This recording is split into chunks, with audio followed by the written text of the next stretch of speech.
بسم اللہ الرحمن الرحیم الحمدللہ رب العالمین والصلاة والسلام علی سید الانبیاء والمرسلین اما بعد فاعوذ باللہ من الشیطان الرجیم بسم اللہ الرحمن الرحیم اللہم صلی علی سیدنا و مولانا محمد النبی الامی الحبیب عالی القدر العظیم الجاہ وعلی آلہ وصحبہ وبارک وسلم۔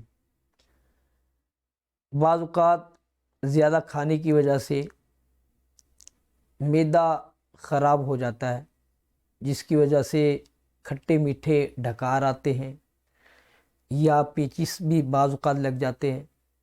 تو اس کے لیے ایک وظیفہ ہے، اگر آپ کر لیں انشاءاللہ آپ کو معدے کے مرض سے آپ نجات حاصل کر لیں گے۔ سورہ قدر 30ویں پارے میں انا انزلناہ فی لیلۃ القدر یہ سورہ ہے، 11 مرتبہ پڑھ کر پانی پہ دم کر کے اس کو پی لیں، انشاءاللہ آپ کو معدے کا مرض غفور ہو جائے گا، دور ہو جائے گا۔ اس پر عمل کیجئے۔ اللہ تبارک و تعالیٰ سے دعا ہے اللہ تعالیٰ ہم سب کی تمام بیماریوں سے ہم سب کو محفوظ فرمائے، آمین۔ وآخر دعوانا الحمدللہ رب العالمین۔